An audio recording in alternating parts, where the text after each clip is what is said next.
जब छोटे थे तो लड़ाई होती थी, एक कहता था माँ मेरी है, दूसरा कहता था नहीं माँ मेरी है, और इस बात पे लड़ते थे। एक कहता था माँ मेरी है, दूसरा कहता था माँ मेरी है। फिर कहते थे चलो माँ से पूछ लें, तो माँ फिर हंस के दोनों को टाल देती थी, क्योंकि उसे पता था कोई वक्त और भी आएगा, तो वो हंस के दोनों को टाल देती थी।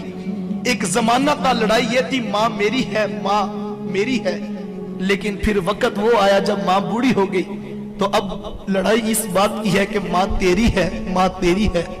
एक कहता है मैंने पिछला महीना गुजारा, मुझे पता मेरे बेटे कितनी आजमाइश में रहे हैं, मेरे बच्चों की नींद डिस्टर्ब रहती है माँ की खांसी से, मैं नहीं रख सकता, 4 महीने तुम निकालो, हर कोई महीना फिर देखूंगा क्या करना है। आज वही माँ बोझ बनी है जिस माँ के कदमों तले औलाद की जन्नत जुड़ी है। कि कोई नौजवान था तो वो अपनी माँ को यतीम खाने में छोड़ आया।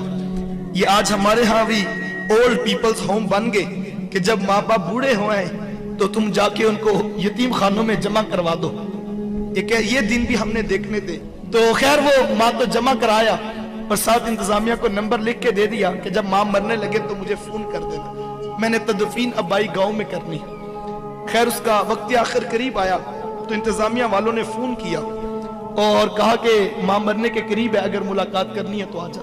खैर वो पहुंचा और उसने आके कहा माँ अगर तेरी कोई ख्वाहिश हो तो मुझे पूरा करने का ख्वाहिश का रखता हूँ, तो तू मुझे कोई बात कहे तो मैं उसे पूरा कर दूं। तो उसने कहा बेटा ये यतीम खाना जहां तूने मुझे जमा करवाया तो इसके कुछ पंखे खराब हैं, जब जून जुलाई की गर्मी आती है तो यहाँ बूढ़े माँ बाप सिस सकते हैं, अगर तेरे पास पैसों में वुसअत हो तो यहाँ के पंखे तब्दील करवा दे। तो कहने लगा कि माँ अब मैं पंखे तब्दील करवा भी दूं तो तुझे क्या फायदा, तू पहले बताया होता तो मैं तब्दील करवा देता, तुझे भी फायदा हो जाता, अब मैं तब्दील करवा भी दूं तो तुझे क्या फायदा। अब माँ की मोहब्बत क्या होती है। उसने कहा बेटा मुझे पंखे अपने लिए नहीं चाहिए, मैं तो डरती हूँ कल जब तू बूढ़ा होगा तेरी औलाद तुझे यहाँ ना छोड़ जाए, और मुझे कब्र में भी नींद नहीं आएगी, मेरे लाल को गर्मी लग रही है, मुझे पंखे अपने लिए नहीं चाहिए, मुझे तो तेरे लिए चाहिए। वो कोई बूढ़ा बाप था ना, तो मोबाइल उठा के मोबाइल वाले के पास चला गया और उसे कहने लगा बेटा ये मोबाइल ठीक कर दो। नौजवान ने मोबाइल देखा तो कहा बाबा जी मोबाइल ठीक है। उसने कहा नहीं बेटा ध्यान से देखो ये मोबाइल खराब है। उसने फिर देखा तो कहा बाबा जी मोबाइल बिल्कुल ठीक है। दूसरी मरतबा जब बूढ़े के हाथ में मोबाइल पकड़ाया तो बूढ़े की आंखों में मोटे मोटे आंसू आ गए और उसकी हिचकी बंद गई। उसने कहा बेटा अगर ये मोबाइल ठीक है तो इसके ऊपर मेरे बेटे की कॉल क्यों नहीं आती है। मैं सारा दिन कान से लगा के बैठा रहता हूँ कि मेरा बेटा अभी मुझे कॉल करेगा, मेरा बेटा अभी मुझे कॉल करेगा, लेकिन इसके ऊपर मेरे बेटे की कॉल नहीं आती है। ये बूढ़े माँ बाप है, मांगना बुरी बात है, मांगना नहीं चाहिए, लेकिन मैं सोचता हूँ कि सही जब सिग्नल पे ब्रेक लगती है, झुकी हुई कमर पे बूढ़ा हाथ तेरे शीशे के दरवाजे के आगे जब ऐसे आता है तो दिल में ख्याल तो आता है आखिर ये 60 साल की भाई है, कोई इसकी भी औलाद होगी, कोई इसका भी बेटा होगा, लेकिन ये आज सड़क पर बैठकर मांगने पे मजबूर है। माँ बाप क्या मांगते हैं तुमसे। नमाज खत्म होती है तो सारे लोग उठ के घर चले जाते हैं, एक 60 साल का बूढ़ा मस्जिद में बैठा रहता है, उसको उठ के घर नहीं जाता। क्यों? उसको पता मेरी घर में किसको जरूरत है।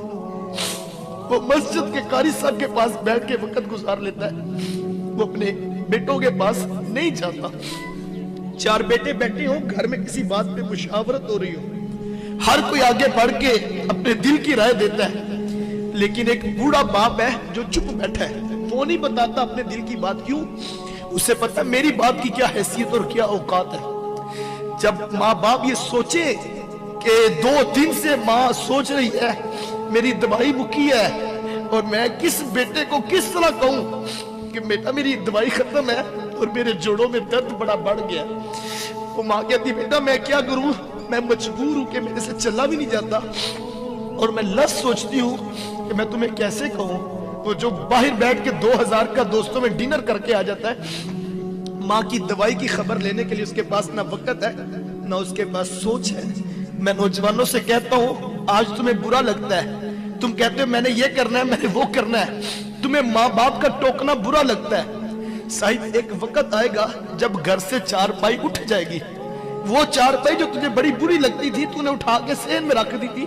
मेरे बच्चों की नींद डिस्टर्ब होती है, एक वक्त आएगा वो 4 पाई जब उठ जाएगी तू घर में चिराग लेके भी ढूंढेगा, मेरी माँ मुझे मिले, मैं मशवरा करूं, मैं बाप से पूछूं मुझे बता जिंदगी कैसे गुजारूं, मैं क्या करूं। उस वक्त तुझे घर खाने को आएगा, लेकिन उस वक्त का पछताना कोई काम नहीं आएगा। अपने माँ बाप की कदर कर लो। बूढ़े माँ बाप रुसवा हो गए और माँ बाप जो है वो धक्के खा के जिंदगियां गुजार रहे हैं, अपने घरों में अजनबी बने बैठे हैं। ये वो दुखड़ा है जिसका हम जो है वो अजाला कर सकते हैं। अपनी जन्नत को यतीम खानों में ना जमा कराओ, अपनी जन्नत को दूसरों के ऊपर ना डालो, इस जन्नत की कदर कर लो। सारी जिंदगी अपनी मर्जी से गुजारनी है, सारी जिंदगी पैसे कमाने हैं, लेकिन उस वक्त पैसे भी होंगे। मुझे भी कल एक दोस्त, उसने एक नई गाड़ी ली थी, तो वो कहता है एक वक्त था कि मेरी माँ बीमार थी और मेरे पास साइकिल भी नहीं थी, और मैं माँ को टांगे पे और गधा गाड़ी पे जो है वो लेकर जो है वो जाता था और दुकान से दवाई लाके देता था डॉक्टर से। अब मैंने गाड़ी भी ले ली है, लेकिन माँ नहीं है मेरे पास तो मैं गाड़ी में बिठा सकूं। साहब नई गाड़ी भी होगी, नया मकान भी होगा, दुनिया की सहूलतें भी होंगी, लेकिन लुत्फ उन नेमतों में नहीं आएगा जब माँ बाप पास नहीं होंगे। सब कुछ लुटा दो माँ बाप पे, रब ने बहुत कुछ देना है। जो माँ बाप की कदर करता अल्लाह उसे थोड़ नहीं आने देता। सब कुछ लुटा दो, खुद भूखे रह लो, माँ की दवाई की, माँ के दूध के लिए अखराजात की टेंशन ना लो, सब कुछ लुटा दो उन पे। जिसने माँ बाप की कदर की है उसे दुनिया में किसी चीज की थोड़ नहीं आएगी। आओ अपने बूढ़े वालिदैन की कदर कर लो, अपनी औलादों की कदर कर ले। वो किसी ने बड़ा खूबसूरत जुमला कहा था, उसने कहा कि बेटा जो है वो डॉक्टर बन जाए, इंजीनियर बन जाए, बेटा जज लग जाए, तो माँ बाप सोचते हैं कि अब बेटा बड़ा अफसर हो गया है, इसके साथ बात कैसे करनी है, कहीं हमारी बात से ये नाराज ना हो जाए। लेकिन कहा इसके बरअक्स, अगर बेटा आलिम दीन बन जाए तो फिर बेटा सोचता मैंने बात किस लहजे में करनी है। अगर मेरा लहजा भी ऊंचा हो गया तो अर्श का रहमान नाराज हो जाएगा और मेरा जो है वो खुदा नाराज हो जाएगा। कहा अगर बेटा दीन की राहों पे आ जाए तो फिर बेटा सोचता है कि कहीं मेरा लहजा ऊंचा ना हो जाए। आए अपने वालिदैन की कदर कर ले। अल्लाह ताला मुझे और आपको कहे हुए जुमलों पर और कही हुई बातों पर तौफीक अमल अता फरमाए। बस में कल दुआ है जिनके वालिदैन वफात पा गए, अल्लाह उनकी बख्शिश करे, रहमतों का हिसाब दे। जिनके जिंदा है सेहत और तंदुरुस्ती वाली जिंदगियां दे।